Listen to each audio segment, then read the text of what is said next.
Super prime at 9 ನಲ್ಲಿ ಇವತ್ತಿನ ಇಡೀ ದಿವಸದ ಪ್ರಮುಖ ಬೆಳವಣಿಗೆಗಳ ವಿಶೇಷ ವರದಿಗಳನ್ನು ನಿಮಗೆ ತೋರಿಸ್ತೀನಿ. ಅದಕ್ಕಿಂತ ಮುಂಚಿತವಾಗಿ ರಾಜ್ಯ, ದೇಶ ಹಾಗೂ ವಿದೇಶಗಳಲ್ಲಿ ನಡೆದಿರುವ ಟಾಪ್ 18 ಸುದ್ದಿಗಳನ್ನು ನೋಡೋಣ. ಒಂದು ಕಡೆ ಧರ್ಮಸ್ಥಳದ ಬಂಗ್ಲೆಗುಡ್ಡ ರಹಸ್ಯವನ್ನ ಎಸ್ಐಟಿ ಭೇದಿಸ್ತಾ ಇದೆ. ಮತ್ತೊಂದು ಕಡೆ ಮಹೇಶ್ ಶೆಟ್ಟಿ ತಿಮರೋಡಿ ವಿರುದ್ಧ ಎಸ್ಐಟಿ ಬೆಳ್ತಂಗಡಿ ಠಾಣೆಗೆ ದೂರು ನೀಡಿದೆ. ತಿಮರೋಡಿ ಅವರ ಮನೆಯಲ್ಲಿ ಶೋಧ ಕಾರ್ಯ ನಡೆಸುವ ವೇಳೆ ಬಂದೂಕು ಸೇರಿದಂತೆ ಮಾರಕಾಸ್ತ್ರಗಳು ಪತ್ತೆಯಾಗಿದ್ವು. ಹೀಗಾಗಿ ಎಸ್ಐಟಿ ಎಸ್ಪಿ ಸೈಮನ್ ಬೆಳ್ತಂಗಡಿ ಠಾಣೆಗೆ ದೂರು ನೀಡಿದ್ದಾರೆ. ತಿಮರೋಡಿ ಮನೆಯಲ್ಲಿ 2 ತಲವಾರ್, 1 ಬಂದೂಕು ಸೇರಿದಂತೆ ಹಲವು ಮಾರಕಾಸ್ತ್ರಗಳನ್ನು ಎಸ್ಐಟಿ ವಶಪಡಿಸಿಕೊಂಡಿತ್ತು. ಆರ್ಮ್ಸ್ ಆಕ್ಟ್ ಅಡಿಯಲ್ಲಿ ದೂರು ನೀಡಲಾಗಿದೆ.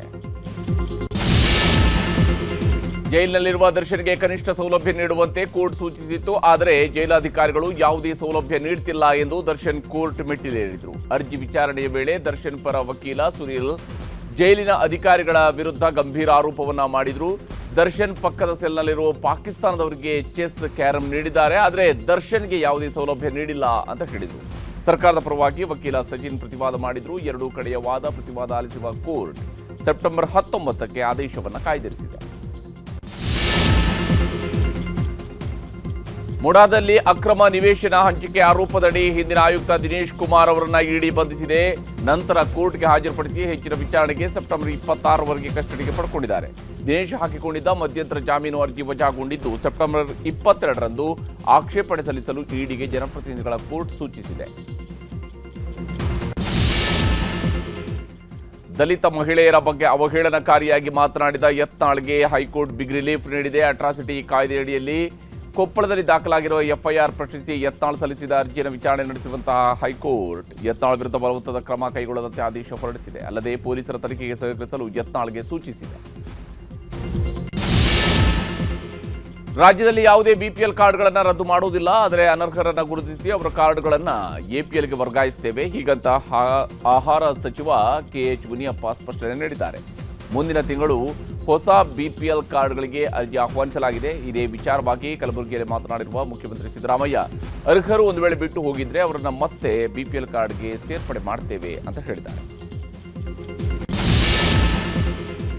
ಸಿಎಂ ಸಿದ್ದರಾಮಯ್ಯ ಕಲಬುರಗಿ ಜಿಲ್ಲಾ ಪ್ರವಾಸವನ್ನು ಕೈಗೊಂಡಿದ್ದರು. 78ನೇ ಕಲ್ಯಾಣ ಕರ್ನಾಟಕ ದಿನಾಚರಣೆಯಲ್ಲಿ ಧ್ವಜಾರೋಹಣವನ್ನು ಕೂಡ ನೆರವೇರಿಸಿದರು. ಇದೇ ವೇಳೆ 14 ಅಡಿ ಎತ್ತರದ ಸಂಗೊಳ್ಳಿ ರಾಯಣ್ಣನ ಕಂಚಿನ ಪ್ರತಿಮೆಯನ್ನ ಅನಾವರಣ ಮಾಡಿದರು. ನಂತರ ಮಾತನಾಡಿರುವಂತಹ ಮುಖ್ಯಮಂತ್ರಿ ಸಿದ್ದರಾಮಯ್ಯ, ಎಲ್ಲ ಕುರುಬರನ್ನ ಎಸ್ಟಿಗೆ ಸೇರಿಸಲು ಮತ್ತೊಮ್ಮೆ ಕೇಂದ್ರ ಸರ್ಕಾರಕ್ಕೆ ಶಿಫಾರಸು ಮಾಡ್ತೇನೆ ಅಂತ ಹೇಳಿದರು. ನಾಳೆಯಿಂದ 2 ದಿನಗಳ ಕಾಲ ಬಿಜೆಪಿ ಸಂಘಟನಾ ಸಭೆ ನಡೆಯಲಿದೆ. ಸಭೆಯಲ್ಲಿ ಕೇಂದ್ರ ಸಚಿವ ಧರ್ಮೇಂದ್ರ ಪ್ರಧಾನ್ ಪಾಲ್ಗೊಳ್ಳುತ್ತಾ ಇದ್ದು ಈಗಾಗಲೇ ಬೆಂಗಳೂರಿಗೆ ಆಗಮಿಸಿದ್ದಾರೆ. ಧರ್ಮೇಂದ್ರ ಪ್ರಧಾನ್ ಅವರನ್ನ ಆರ್ ಅಶೋಕ್ ಸೇರಿದಂತೆ ಬಿಜೆಪಿ ನಾಯಕರು ಸ್ವಾಗತಿಸಿದ್ದಾರೆ. ಬಿಜೆಪಿಯಲ್ಲಿ ಭುಗಿಲೆದ್ದಿರುವ ಭಿನ್ನಮತ ಶಮನಕ್ಕೆ ನಾಳೆಯ ಸಭೆ ವೇದಿಕೆ ಆಗಲಿದೆ. ರಾಜ್ಯ ಸರ್ಕಾರ ನಡೆಸುತ್ತಿರುವ ಜಾತಿ ಜನಗಣತಿಯನ್ನ ಬಿಜೆಪಿ ತೀವ್ರವಾಗಿ ವಿರೋಧಿಸ್ತಾ ಇದೆ. ರಾಜ್ಯ ಸರ್ಕಾರಕ್ಕೆ ಜಾತಿ ಸಮೀಕ್ಷೆ ನಡೆಸುವ ಅಧಿಕಾರವೇ ಇಲ್ಲ ಅಂತ ಮಾಜಿ ಮುಖ್ಯಮಂತ್ರಿ ಬಸವರಾಜ ಬೊಮ್ಮಾಯಿ ಹೇಳಿದ್ದಾರೆ. ರಾಜ್ಯ ಸರ್ಕಾರದ ಜಾತಿ ಜನಗಣತಿ ಸಮೀಕ್ಷೆಗೆ ಬಿಜೆಪಿ ರಾಜ್ಯಾಧ್ಯಕ್ಷ ವಿಜಯೇಂದ್ರ ಆಕ್ರೋಶ ವ್ಯಕ್ತಪಡಿಸಿದ್ದಾರೆ. ಯಾವಾಗ ಕುರ್ಚಿಗೆ ಕಂಟಕ ಬರುತ್ತೋ ಆವಾಗ ಒಡೆದು ಆಳುವ ನೀತಿ ಅನುಸರಿಸುತ್ತಾರೆ. ಜಾತಿ ಜನಗಣತಿ ಮೂಲಕ ರಾಜ್ಯದಲ್ಲಿ ಸಿಎಂ ಸಿದ್ದರಾಮಯ್ಯ ಬೆಂಕಿ ಹಚ್ಚುವ ಕೆಲಸ ಮಾಡ್ತಿದ್ದಾರೆ ಅಂತ ವಾಗ್ದಾಳಿ ಮಾಡಿದ್ದಾರೆ. ಜಾತಿ ಜನಗಣತಿ ಸಮೀಕ್ಷೆಯ ಬಗ್ಗೆ ಕ್ರಿಶ್ಚಿಯನ್ನರಿಗೆ ಪರಿಷತ್ ಸದಸ್ಯ ಐವನ್ ಡಿಸೋಜಾ ಕೆಲ ಮಾಹಿತಿಯನ್ನು ನೀಡಿದ್ದಾರೆ. ಜಾತಿ ಜನಗಣತಿ ಬಗ್ಗೆ ಯಾವುದೇ ರೀತಿಯ ಗೊಂದಲ ಇಲ್ಲ. ಧರ್ಮದ ಕಾಲಂನಲ್ಲಿ ನಾವು ಕ್ರಿಶ್ಚಿಯನ್ ಅಂತಲೇ ಬರೀತೇವೆ. ಹೊಸ ಜಾತಿಗಳ ಬಗ್ಗೆ ನನಗೆ ಗೊತ್ತಿಲ್ಲ. ಅನ್ಯ ಸಮುದಾಯಗಳಿಂದ ಮತಾಂತರಗೊಂಡವರು ಏನನ್ನು ನಮೂದಿಸಬೇಕೆಂಬುದು ಅವರಿಗೆ ಬಿಟ್ಟಿದ್ದು ಅಂತ ಐವನ್ ಡಿಸೋಜಾ ಜಾರಿಕೊಂಡಿದ್ದಾರೆ.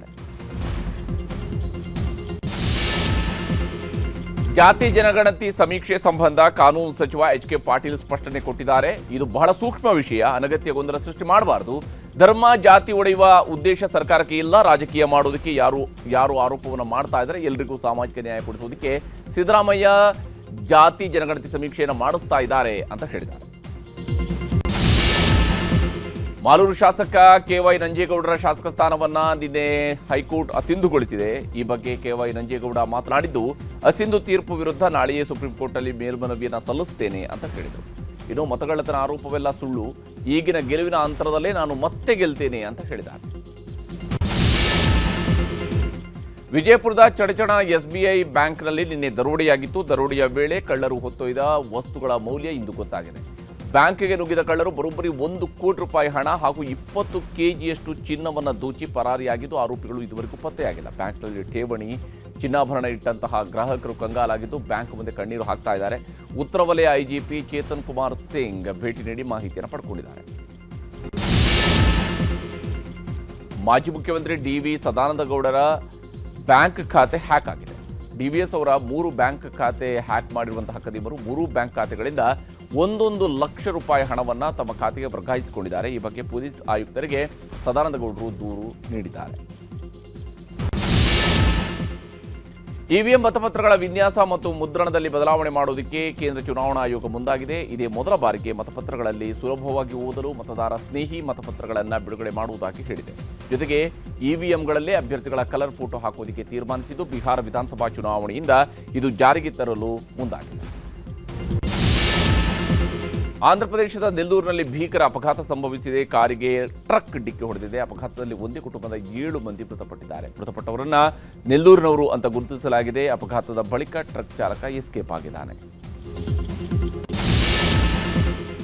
ಆಪರೇಷನ್ ಸಿಂಧೂರ್ ವೇಳೆ ಪಾಕಿಸ್ತಾನದ ಮುರಡ್ಕೆಯಲ್ಲಿ ಭಯೋತ್ಪಾದಕ ಸಂಘಟನೆ ಪ್ರಧಾನ ಕಚೇರಿಯನ್ನು ನಾಶ ಮಾಡಲಾಗಿತ್ತು. ಈಗ ಅದನ್ನು ಪುನರ್ ನಿರ್ಮಿಸುವುದಕ್ಕೆ ಪಾಕಿಸ್ತಾನ ಸರ್ಕಾರ ಹಾಗೂ ಪಾಕಿಸ್ತಾನದ ಸೇನೆ ಭಯೋತ್ಪಾದಕ ಸಂಘಟನೆಗೆ ಹಣಕಾಸು ನೆರವು ಒದಗಿಸ್ತಾ ಇದೆ. ಈ ಬಗ್ಗೆ ಲಷ್ಕರ್ ತೈಬಾ ಉಪಮುಖ್ಯಸ್ಥ ಸೈಫುಲ್ಲಾ ಕಸೂರಿ ಮಾತನಾಡಿರುವ ವಿಡಿಯೋ ಒಂದು ವೈರಲ್ ಆಗಿದೆ. ಏಷ್ಯಾ ಕಪ್ ಟಿ20 ಟೂರ್ನಿಯಿಂದ ಹೊರಬರುವ ವದಂತಿ ಮಧ್ಯೆಯೇ ಪಾಕಿಸ್ತಾನ ಯುಎಇ ವಿರುದ್ಧ ಆಟವಾಡ್ತಾ ಇದೆ. 8 ಗಂಟೆಗೆ ಆರಂಭವಾಗಬೇಕಾಗಿದ್ದಂತಹ ಪಂದ್ಯ ತಡವಾಗಿ ಆರಂಭವಾಗಿದೆ. ಭಾರತದ ವಿರುದ್ಧದ ಪಂದ್ಯದ ನಂತರ ಪಿಸಿಬಿ ಮ್ಯಾಚ್ ರೆಫ್ರಿ ಆಂಡಿ ಪೈಕ್ರಾಫ್ಟ್ ಅವರನ್ನು ಹೊರಗಿಡುವಂತೆ ಐಸಿಸಿಗೆ ದೂರು ನೀಡಿತ್ತು. ಆದರೆ ಪಾಕಿಸ್ತಾನದ ದೂರನ್ನು ಐಸಿಸಿ ತಿರಸ್ಕರಿಸಿತ್ತು. ಹೀಗಾಗಿ ಟೂರ್ನಿಯಿಂದಲೇ ಪಾಕಿಸ್ತಾನ ಹೊರಬರುತ್ತೆ ಅಂತ ಹೇಳಲಾಗ್ತಾ ಇತ್ತು. ಭಾರತದ ಸ್ಪಿನ್ನರ್ ವರುಣ್ ಚಕ್ರವರ್ತಿ ಐಸಿಸಿ ಟಿ20 ಬೌಲರ್ಗಳ ರ್ಯಾಂಕ್ನಲ್ಲಿ ಅಗ್ರಸ್ಥಾನಕ್ಕೇರಿದ್ದಾರೆ. ಏಷ್ಯಾ ಕಪ್ನ ಮೊದಲ 2 ಪಂದ್ಯಗಳಲ್ಲಿ ಉತ್ತಮ ಪ್ರದರ್ಶನದಿಂದಾಗಿ ಮೊದಲ ಸ್ಥಾನವನ್ನು ಪಡೆದಿದ್ದಾರೆ. ಈ ಹಿಂದೆ ಜಸ್ಪ್ರೀತ್ ಬೂಮ್ರಾ ಹಾಗೂ ರವಿ ಬಿಷ್ಣೋಯ್ ನಂಬರ್ 1 ಶ್ರೇಯಾಂಕವನ್ನು ಅಲಂಕರಿಸಿದ್ದರು.